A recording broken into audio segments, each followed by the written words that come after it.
안녕하세요. 오늘도 서연살롱을 찾아주셔서 감사합니다. 저는 혼자 살고 있는 돌싱 30대 후반 여자입니다.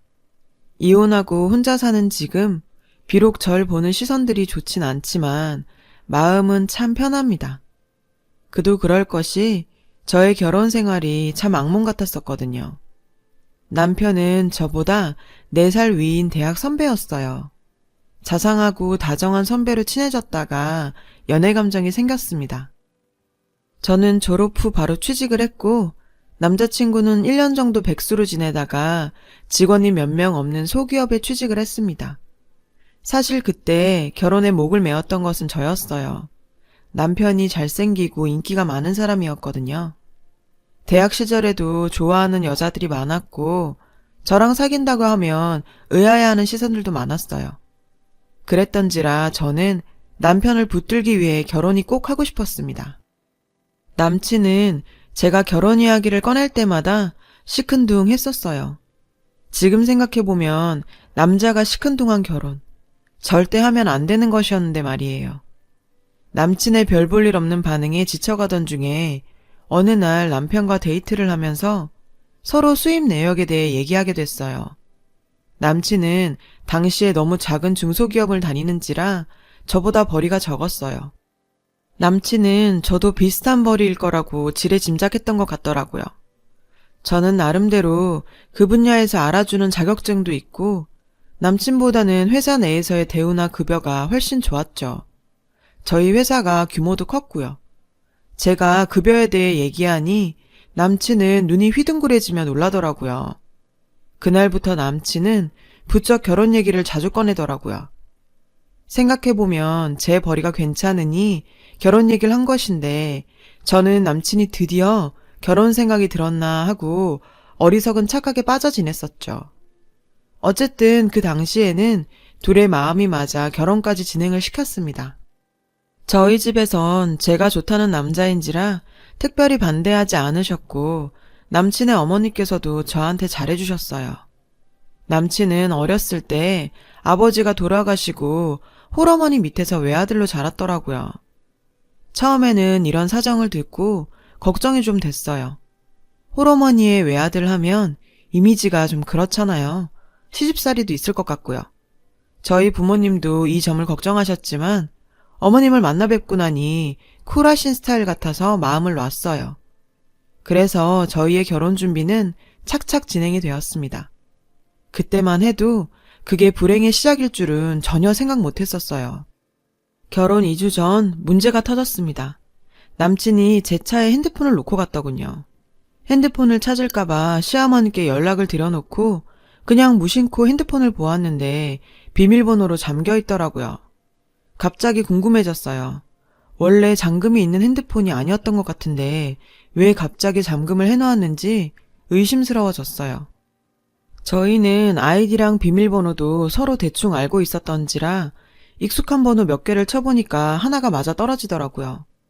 그렇게 핸드폰을 열고 보았을 때 저는 제 눈을 믿을 수가 없었습니다. 남친은 어떤 여자와 연락을 주고받으면서 연애를 하고 있었던 것이었죠. 대화 내용으로는 그 여자는 남친이 곧 결혼할 것이라는 건 전혀 모르는 것 같았어요. 게임에서 만난 듯 게임 얘기를 많이 했어요. 부들부들 떨면서 핸드폰을 한참을 들여다보았습니다. 그 여자랑 실제로 만나서 찍은 사진들이 있었죠. 참 다정해 보였고요. 그리고 자기야 사랑해 등등 둘은 누가 봐도 연인 사이였습니다. 잠시 후 시어머님께 연락을 받은 남친이 핸드폰을 찾으러 왔을 때 따귀를 때리면서 핸드폰을 던졌습니다. 제가 보고 있던 화면을 본 남자친구는 얼굴이 새하얘지더군요. 언제까지 날 속이려고 했던 거야? 결혼해서도 총각 행세를 하고 다니려고 했어? 이제 결혼이 2주밖에 안 남았는데 어떻게 이런 짓을 할 수가 있어? 제가 소리를 지르자 남친은 무릎을 꿇고 빌기 시작했어요. 눈물까지 흘리면서 변명한 내용은 이러했습니다. 남자들 그런 거 있어. 넌 모르겠지만 결혼 전에 괜히 우울하고 내 자유는 이렇게 끝나나 싶고 그런 거. 그래서 잠깐 게임에서 만난 여자랑 좀 놀았던 거야. 오래 만난 사이도 아니고 그냥 잠깐 놀다가 정리하려고 했어. 제발 믿어줘. 그날 집에 와서 부모님 모르게 펑펑 울었죠. 결혼 2주 전에 이게 무슨 날벼락인가 싶었습니다. 당장 결혼을 취소하자니 후폭풍이 무서웠어요. 주변에 파운딱지가 붙는 것도 싫었고요. 결국 제가 제 무덤을 파고 만 거예요. 아무에게도 가족에게도 말하지 않고 결혼을 그대로 진행시켰습니다. 그때 그만두었어야 했는데요. 결혼을 했지만 신혼여행에 가서도 남편 꼴도 보기 싫더라고요. 냉랭하게 신혼여행 지내고 와서 신혼집에서 생각에 잠겼습니다. 평생 이렇게 살 거 아닌 이상 남편을 용서하고 받아주기로 했습니다. 남편과 소주 한잔 하면서 이런저런 살아온 얘기들 하고 저번에 있었던 그 사건들 얘기하니 남편은 죽을 죄를 지었다며 미안해 하더라고요. 정리한 것이 확실히 맞다는 것을 확인하고 화해를 했습니다. 남편의 말대로 결혼 전 잠깐의 불장난이었겠거니 그렇게 생각하기로 했습니다. 다만 앞으로는 핸드폰에 잠금 없이 무조건 제가 볼 수 있도록 하라고 했어요. 남편은 군소리 없이 동의했고요. 그렇게 한동안은 평화롭게 지냈어요. 결혼 1년 후 임신도 하게 되었죠. 남편의 벌이가 좋지 않아서 제가 맞벌이를 해야 했어요. 아이 낳고 잠깐만 쉬려고 했는데 그게 계획대로 되지가 않더군요. 임신한 지 3달째 되었을 때 갑자기 피가 흥건해서 놀라 병원을 갔습니다. 병원에서는 유산기가 있다며 절대 누워만 있으라고 신신당부하더라고요. 저희 부모님도 난리 나시고 어머니도 난리셔서 당장 직장 휴직에 내고 집에서 누워만 있었어요. 아이 지키는 게 우선이었으니까요. 그런데 처음에는 그러려니 하던 남편이 점점 부르퉁해지더라고요. 한 달이 지나 수입이 적어진 게 눈에 보이니 불안해진 것이었죠. 저는 남편이 이해가 가면서도 원망스럽더군요. 제가 일을 영영 안 할 것도 아니고 임신 기간에 잠시 쉬려는 건데 그렇게 못마땅해야 할 일인가 싶었네요. 남편은 저보고 매일 어디 아파? 아픈 건 아니잖아. 이제 좀 슬슬 일해도 되지 않나? 라며 은근히 압박을 넣었습니다. 저는 아이를 지키라는 부모님들과 일을 하길 원하는 남편 사이에서 난감하기만 했어요. 어쨌든 쉬면서 지내면서 병원을 오가고 검사들을 많이 받았어요. 병원에서는 이제 좀 안심해도 된다면서 조금씩 활동을 하면서 지내라고 하더군요. 일 같은 무리한 일은 절대 금물이지만 가벼운 활동은 괜찮다고요. 그래서 그날 집에 와서 오랜만에 남편의 오래된 옷들을 좀 정리하기로 마음먹었어요. 장롱에서 낡은 코트 몇 벌 꺼내서 버리려는데 코트 주머니가 상당히 묵직하더라고요. 의아해서 주머니를 뒤졌는데 핸드폰이 나왔습니다. 그 핸드폰은 누가 봐도 예전 것은 아니었고 최근까지 쓰고 있는 것이 분명해 보였어요. 손이 덜덜 떨렸죠. 설마 하면서 핸드폰을 보았을 때 저는 다시 좌절할 수밖에 없었습니다. 이번에는 남편이 저 말고 다른 여자들과 놀아난 정황이 핸드폰 안에 있었죠. 원래 핸드폰은 저에게 보여주는 용도로 쓰고 다른 핸드폰을 옷 속에 숨겨놓고 바람 피우는 용도로 썼던 것이었어요. 저는 지독한 배신감에 펑펑 울었습니다. 임신까지 한 아내를 두고 어쩜 이럴 수가 있는지 남편이 죽도록 믿고 원망스러웠어요. 파혼 생각은 못했던 제가 그때는 이혼 생각이 들더군요. 무슨 정신이었는지 기억도 안 나지만 그 증거들을 전부 제 핸드폰으로 찍어 보관해 놓았습니다. 그렇게 몇 시간을 이것저것 뒤지고 찍어놓고 난리를 쳤는데 어느 순간 아래로 피가 뚝뚝 떨어지더라고요. 다급히 병원에 갔고 의사가 깜짝 놀라서 저를 다른 환자들보다 먼저 초음파를 봐줬어요. 그 결과 아이가 사산되었다는 진단을 받았습니다. 남편의 바람, 아이의 유산, 그 모든 일이 하루에 일어난 것이 믿어지지가 않았지만 그게 현실이었어요. 일단 수술을 해야 했어요. 수술하고 몸조리하고 집에 올 때까지 남편에게는 한마디 말도 안 했습니다. 남편은 제가 몸이 안 좋아서 그렇겠거니 여겼나 봐요. 별로 궁금해하지도 않더라고요. 집에 와서 꾹꾹 참던 화가 터져버리고 말았어요. 남편의 바람을 추궁하고 핸드폰을 전부 봤다고 말했습니다. 남편은 이번에도 빌기 시작했어요. 미안해. 사실 회사에서 나한테 추근덕대는데 거절하기도 미안하고 그래서 어쩔 수 없이 그렇게 됐어. 내가 미안해 여보. 그렇지만 이번에는 저도 참을 수가 없었죠. 저는 당장 전화를 걸어 시댁으로 간다고 얘기하고 남편과 함께 어머님께 찾아갔어요. 시어머니는 유산을 하고 나서 몸조리해야 할 제가 오니 뭔 일이 있긴 있나 보다 짐작하신 것 같았습니다. 어머님께 그동안 남편이 저질렀던 짓을 모두 얘기했습니다. 어머니도 아셔야 할 일이라 생각했어요. 아들 일이잖아요. 결혼 전 바람부터 시작해서 제가 임신 중에도 다른 여자랑 놀아나면서 핸드폰도 2개씩 갖고 다녔던 것 전부 얘기했습니다.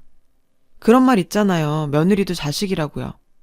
제가 물론 결혼한 지 얼마 되지는 않았지만 남편이랑 같이 살기로 약속했고 남편의 아이도 가졌었고 시어머니가 아무리 자기 자식이 먼저라고 해도 이런 경우에는 제 편을 들어줄 줄 알았어요. 그런데 제가 예상했던 반응과는 정반대의 반응을 보이더군요. 평소에 쿨한 척은 혼자 다 하시던 어머니가 버럭 고함을 지르셨어요. 예, 너는 남자가 집에서 가만히 살림이나 하라는 거니 뭐니? 남자가 바깥일 하다 보면 여자랑 친하게 지낼 수도 있고 뭐 그런 거지. 그런 걸 가지고 시어머니한테 와서 이게 야단법석을 떨 일이니? 넌 도대체 가정교육을 어떻게 받은 거니? 시어머니의 그 말에 벙쪄서 한동안 말을 하지 못했네요. 어머니께선 계속해서 소리만 지르셨어요. 내가 제 장가 보낼 때 생각했다. 내 자식보다 네가 인물도 떨어지고 너 뭐 별 볼 일 없다 싶었어. 그래도 내 자식이 좋다 하니 장가 보낸 거야. 어디서 고마운 줄 모르고. 그렇게 한참 헛소리만 듣고 집으로 왔습니다. 유산 후 조리도 덜 된 몸에 시어머니의 반응으로 충격받은 저는 한동안 몸살을 앓았어요. 남편은 그날부터 저한테 굉장히 쌀쌀맞게 굴고 바람핀 것에 대해서는 전혀 미안해하지 않았어요. 시어머니의 그런 모습에 굉장히 의기양양한 것 같더라고요. 처음에는 미안하다고 형식적 사과라도 했지만 나중으로 갈수록 내가 뭐 어쩌라고? 하는 반응이었어요. 일이 그렇게까지 되었을 때 저는 확실히 제가 실수했다는 것을 알았어요. 이 남자랑 결혼한 것부터가 실수였고 시어머니에게 바람핀 것에 대해 말한 것도 실수였고 그냥 결혼 생활의 모든 것이 다 실수였던 거죠. 그 실수를 어떻게 돌이킬까 곰곰이 생각했습니다. 일단 재취업을 하기로 결정짓고 이력서를 넣는 등 구직 활동을 하면서 이혼 절차에 대해서도 알아보고 다녔어요. 남편과는 당장은 아니어도 계속 살 수는 없다는 생각이었죠.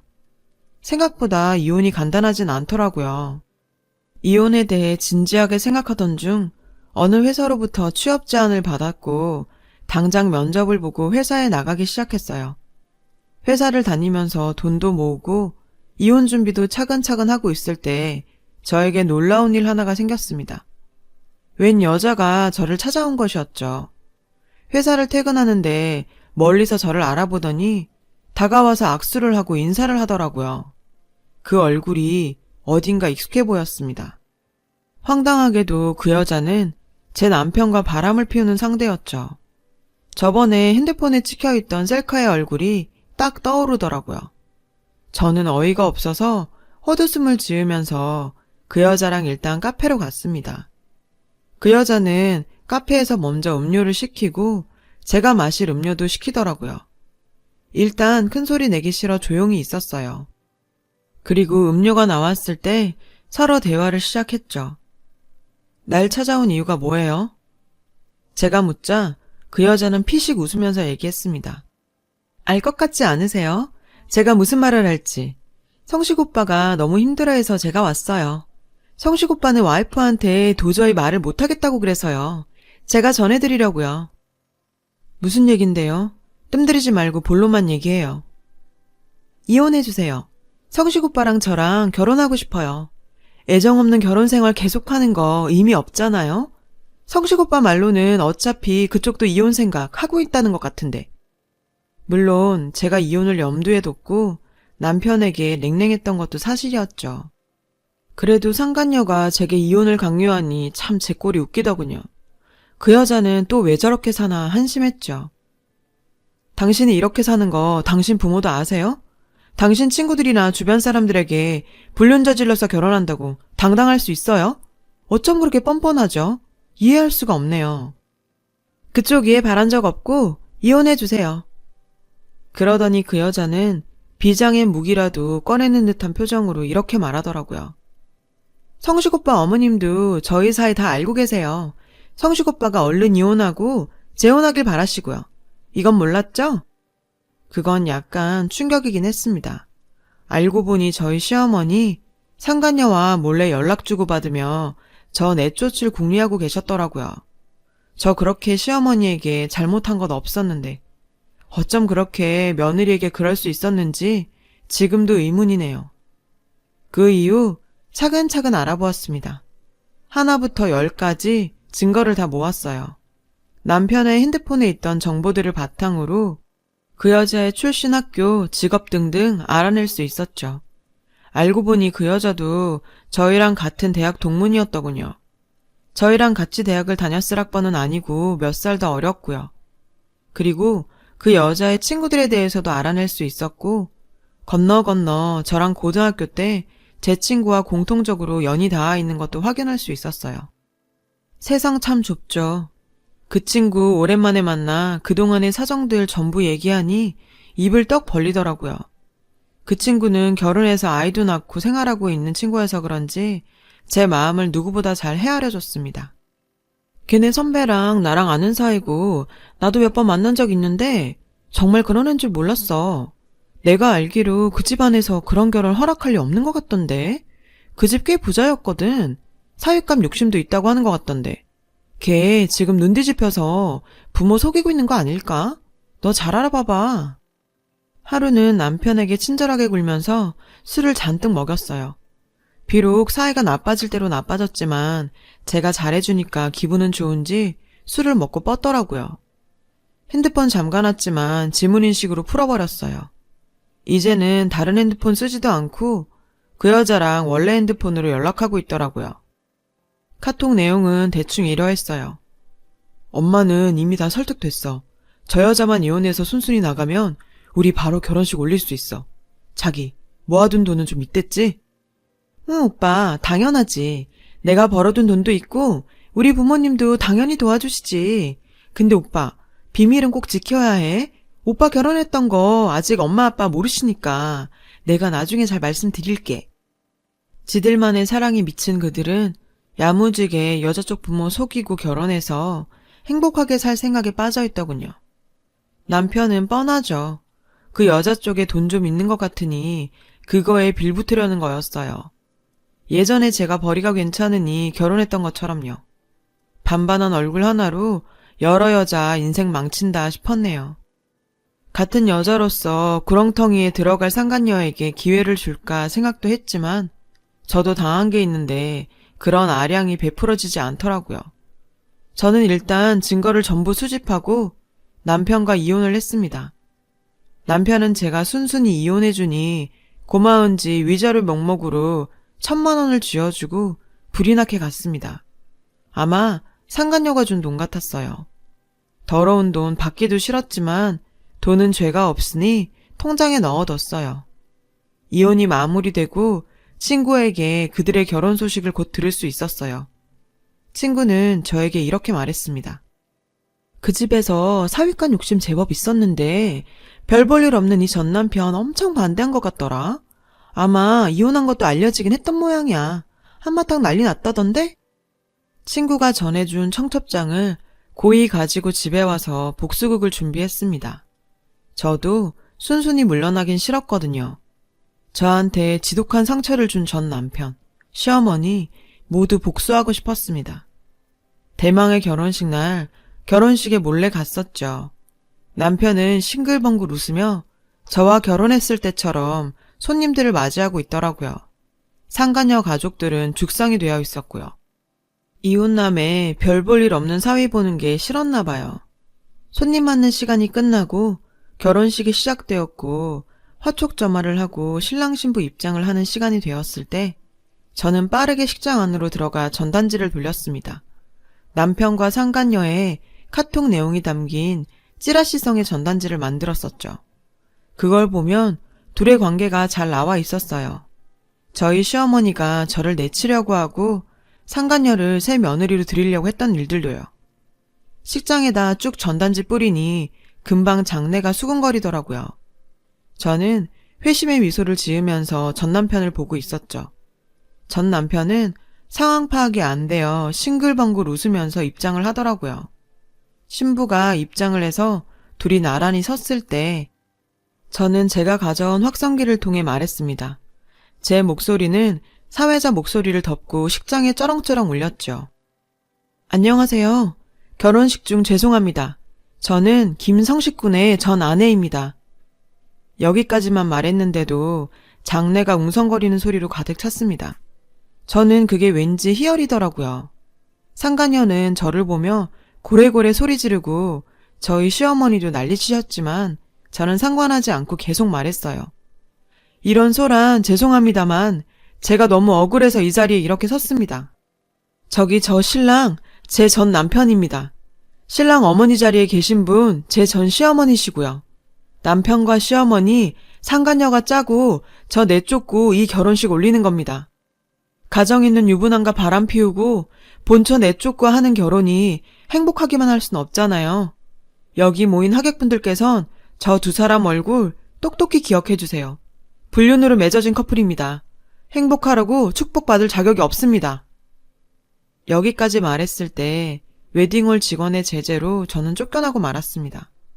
뒤쪽에선 상간녀 쪽 부모가 땅을 치고 우는 소리, 하객들이 웅성거리다가 밖으로 나오는 소리, 별의 별소리가 다 들리더군요. 그렇게 결혼식이 파토나고 얼마 후 소식을 들었습니다. 상간녀와 남편 모두 직장이며 친척들에게 전부 소문이 났고 일상생활이 마비되었다고요. 둘이 사는지는 모르겠지만 겉으로는 헤어진 것처럼 행동한다고 하더군요. 상간녀 쪽 부모님이 이를 갈며 남편을 원망한다고요.